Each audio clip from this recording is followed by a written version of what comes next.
बढ़ा हुआ है और आप उसकी मौके की जांच कराओ पटवारी जी के मार्फत, उसके बैठने का स्थान चाहे 1 बीघा हो सकता है, 2 बीघा हो सकता है, 5 बीघा हो सकता है, तो हम उनका अलॉटमेंट करें और अलॉटमेंट करने से उस जमीन का लाभ जो है उस व्यक्ति को मिल सकता है।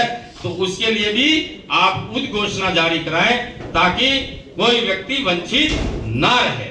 नंबर 2, कई लोगों के ऐसे गैर खातेदारी जिनकी जमीनें 2021 के पहले जिनका अलॉटमेंट हुआ था और उनको गैर खातेदारी है, जिनको खातेदारी हक नहीं मिला हो, वो हर पंचायत में सूची मांग ले और सूची मांग करके उनका गैर खातेदारी को खातेदारी हक दिया जाए। नंबर 3, जिनके आप सब ध्यान रखना, जिन लोगों का मोटिवेशन नहीं खुला, एक विरासती होता है और कोई रजिस्ट्रा होती है, वो भी ऐसी कोई पेंडिसी हो, वो भी आप इस शिविर के माध्यम से उसका अंतकाल खुलवा सकते हैं। रही बात मैं बताऊंगा, कई लोग जो पट्टा अपना जारी करवाना चाहते हैं, आबादी की भूमि है तो आप आबादी का पट्टा बनवाएं। यदि आबादी की भूमि नहीं है, कोई व्यक्ति बिला नाम पर बैठा हुआ है और पंचायत उसको बिला नाम को वापस आबादी करा करके उन लोगों के पट्टे बना सकता है। तो इन सारी बातों का ध्यान रख करके हमको काम करना है। मैं तहसीलदार साहब से कहूंगा, हर शिविर के अंदर आप जहां जाते हैं वहां उस पंचायत के अंदर पटवारी से रिपोर्ट मांग लेना, कोई भी व्यक्ति हमारा गैर खातेदारी हक में तो नहीं है, ताकि वो सूची आपके पास में आ जाए, उसकी कार्रवाई करा करके पटवारी जी, गिरदावर साहब, तहसीलदार साहब को पेश करें और उनको खातेदारी का हक मिल जाए।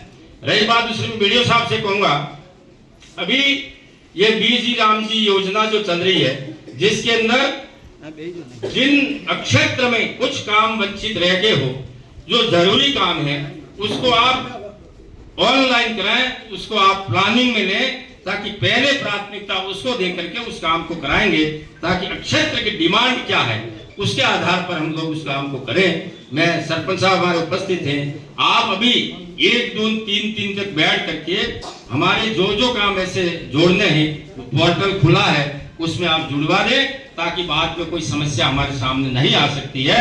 मैं इस अवसर पर आप सबका ध्यान आग्रह से इसलिए करा रहा हूं, पहला काम हमारा किसान, हमारा मजदूर, हमारी महिलाएं और हमारा युवा, इनके लिए जो योजना बना रखी है, उन योजना को हम सब मिलकर के धरातल पर उतारने का काम करें। यही आप सबके बीच में कहता हुआ आप सभी इस कार्यक्रम में सम्मिलित हुए। मैं चाहता हूं आप 5 बजे तक अपना काम करेंगे तो पूरा मन से, तन से, भाव से इस काम को करेंगे तो आपका, हमारे सबका यहाँ आना सार्थक होगा और हर व्यक्ति अपनी योजना से जुड़े। यही बात कहता हुआ मैं आपके चरणों में नमन करता हूँ, वंदन करता हूँ और आप सबका हार्दिक स्वागत करता हूँ। हमारे बीच में हमारे विधायक जी पधारे हैं, आपका भी स्वागत है इस अवसर पर। और मैं चाहता हूँ किसी भी प्रकार का कोई हमारे क्षेत्र के अंदर जनता को किसी भी प्रकार की असुविधा ना हो, कोई समस्या हो, हमारे अधिकारी उपस्थित हैं, आप इन तक बात पहुंचाएं और उसका समाधान होगा। और कई जगह पर पटवारी जी से कहूंगा, अपने क्षेत्र में अभी हर जगह पर बारिश का टाइम आ रहा है, कई लोग जो है ना बाढ़ कर रहे हैं, कई लोग डामरीकरण सड़क है उसके ऊपर भी बाढ़ कर रहे हैं। तहसीलदार जी ध्यान देना, ये काम आपको सोचने की आवश्यकता है। कई जगह पर एक्सीडेंट होते हैं, कई जगह पर ऐसी झाड़ियां हैं जिससे हमारे लोग जो गाड़ियां लेके निकलते हैं ना, तो उनका एक्सीडेंट हो जाता है। पीडब्ल्यूडी विभाग के अधिकारी यहाँ पर कौन उपस्थित है, उनसे मैं जानना चाह रहा हूँ। आप है ना अपने क्षेत्र में आपकी जितनी भी सड़कें पड़ती हैं, उन सड़कों के ऊपर कई लोग अतिक्रमण कर रहे हैं, डामरी सड़क के ऊपर बाढ़ लगाई जा रही है, तो उसकी निगरानी आपका दायित्व बनता है। हम बोल नहीं सकते, हम जनता के सामने भीड़ नहीं सकते, लेकिन आप तो उनको सूचित कर सकते हैं यहाँ से हटा देना, नहीं तो हम वरना सरकार का सहारा लेकर के, हमारे प्रशासनिक अधिकारी का सहारा लेकर के आज की पूरी बाढ़ को खदेड़ी जाएगी।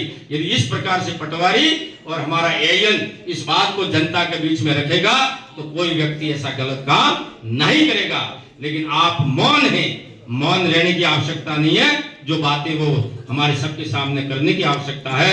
मैं यही बात कहता हुआ मेरी बात को विराम देता हूँ। जय हिंद, जय भारत।